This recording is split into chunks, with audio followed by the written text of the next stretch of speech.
Now, I want to open up this conversation to involve the audience, but before I do, I'd like to say that we also have in the audience Mr. Anthony Uduwe, who is the Ikeja Disco Managing Director, Engineer B.U. Mustafa, the MD and CEO of Yola Disco, as well as Engineer Garba Haruna, the MD of Kaduna Disco. This is just so that people know they're here in case they have questions for them in addition to members of the panel. Before I ask people to make their comments and ask their question, there are a few graphics that I want to share with you. There's a graphic about meter distribution percentages by disco, which I hope will give people a sense of how many meters discos have actually utilized and how many have not. Is that graphic ready? I wanted it up so that members of the audience and people at home can actually see. Okay, it isn't. I also wanted to give people a sense of the sort of increase in tariff that we've seen year in, year out from 2000 and, okay, right. The increase in tariff that we've seen, a case study of Ikeja Disco from 2011. Okay, so, right, if you look, my eyes are very bad, I can't see it, but you can see the spikes based on the graphs that from 2011 to date, we've seen a huge increase in pricing. These are the sort of things that are leading to complaints about the fact that people don't believe they're paying for power that they're using. And finally, I think there's a pie chart that is quite important. It basically explains who gets what when consumers have paid their money. Because tariffs are, of course, divided among generation companies, distribution companies, the bulk trader, etc., etc. So that's the pie chart, so that you get a sense of how much of the money that you pay actually goes to your discos. And I think this might be pertinent as we open up the conversation to the audience. And so, yes, I'm ready to take questions from members of the audience. Anybody? Yes, the gentleman at the back. Tell us who you are, please. Okay. Good evening, everyone. Yes. My name is Donald Ikena, and I work with the Heinrich Ball Foundation, and I'm a consumer. I really want to thank the Honorable Minister for being here and the insight and courageous directives which he's been taking recently with NEC. Having listened to the discos talk, the manufacturers talk, and the Minister get to really talk, I try to wonder what's most beneficial to the discos. Where do they actually get the biggest profit margin? Is it with the estimated billing or with the meters? Because if meters give them the most revenue, then obviously they should be aggressive in ensuring that the meters are highly distributed. And when the issue of liquidity, comes up, I was saying the liquidity problem and the rest of them, I would really think they would quickly grab onto the capping program.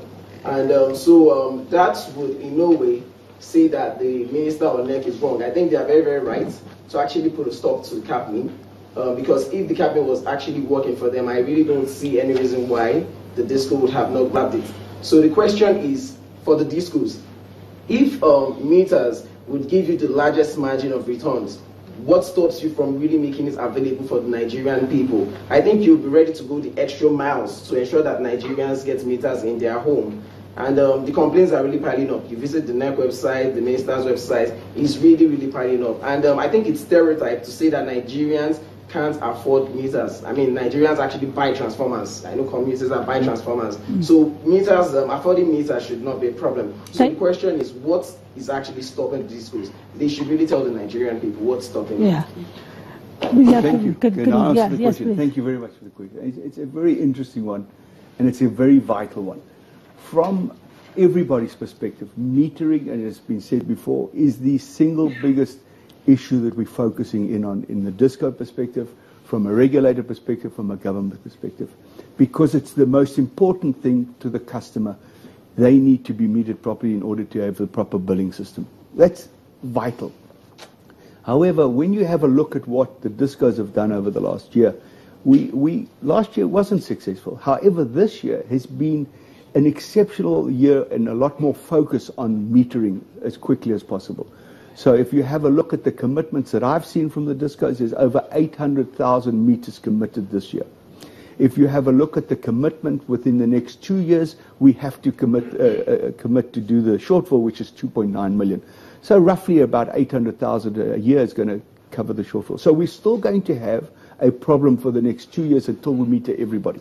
But that tends to be the focus. When you have a look at, so those are the stats and those are the issues. Liquidity, remember, unless you've got the capex, unless you've got the funds, which is cash, to be able to purchase the meters, there's some issues. If you have a look at our capex is controlled and managed through the MITO program. Our allowable capex is capped. So fundamentally, for example, within Eberdan Disco, we have a meter program which we are allowed to spend 3.4 billion naira this year. We will spend over 4 billion naira. However, that 4 billion naira is nowhere near enough to meter our full plan. Why is that? It's because the exchange rate has really affected us badly with regards to the purchase of these meters. Now, let me ask, inferred in that question that he asked was the question of profitability and whether actually you make more money from estimated billing than you do from meters. And I think Dr. Jamil Gwamna, earlier when he spoke, did own up to the fact that estimated billing, has a way of sort of giving a little bit more money than meters. And so he did infer that. Okay. Let me ask you a straight question. Yes. Where do you make the most money? Is it from your meters or from estimated billing? Meters will definitely give us a better return. No. Well, it's not will. I'm asking now. Now, I'm saying that okay. Meters are a much better way for us and more profitable for us than not metering. So metering is the right thing to do. As I've said, we committed, and all the discos are committed to improve their performance with regards to metering, with regards to our commitments with the government and our performance agreement. So there's full commitment there. Sorry. Yeah. No, before I get you to speak, I need to get regular people to ask their questions, then we'll come back to you to respond. The gentleman at the back, right at the back, and then we'll come to the gentleman in front. Good evening, everyone. My name is Aditayo Toyokwanigunde. I'm from Power Up Nigeria. It's a consumer rights advocacy group, an electricity consumer rights advocacy group. And let me say a big thank you for everyone that is here today. I'm not here to, in fact, I've learned a lot. But you see, with somebody that asks a lot of questions, the more you tell him, the more you probably ask more questions. While I'm asking my question, I think there are some facts that we all seem to have agreed on, which is one of them is the fact that most of these our discos presently, as they are considered, are not that liquid financially. Therefore, what other question I've not heard anybody answer is how much is it going to cost? Say any good disco, for instance, or Ikeja disco to get their customers metered. How many customers do you have on their network, and how much it's going to cost them to meter them across the years that they fix in their rollout plan? Now, in answering that question.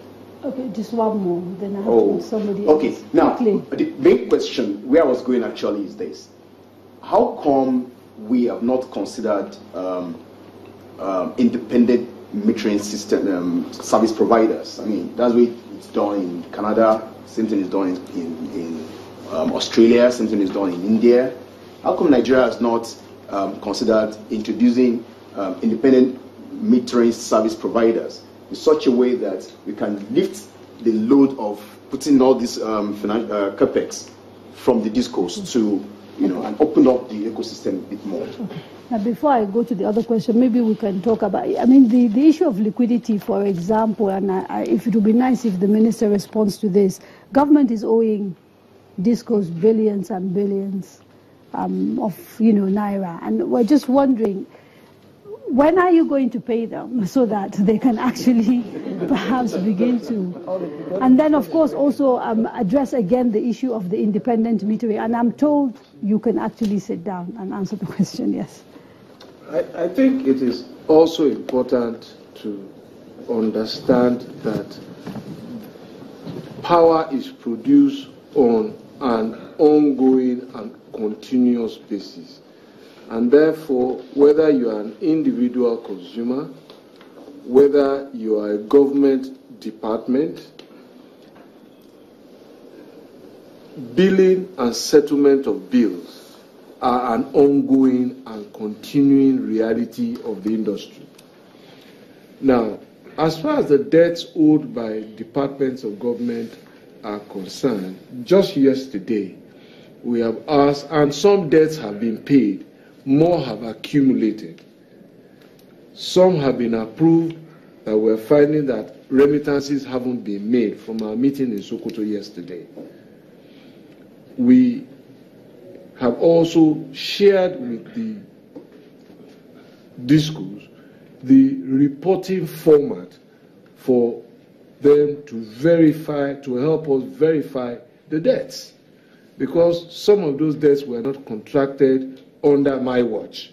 And if I'm going to approve or recommend them for payment, I must be sure that what I'm authorizing or recommending for payment with public funds has some basis and they have agreed to respond to that reporting template that we shared with them just yesterday. Now, in terms of financing, at our meeting also yesterday, there is a $150 million facility by the French Development Agency being offered for onward lending through a local bank here. And I think it's a minimum of a 7-year and a maximum of a 12-year facility. It came to us in the ministry as government.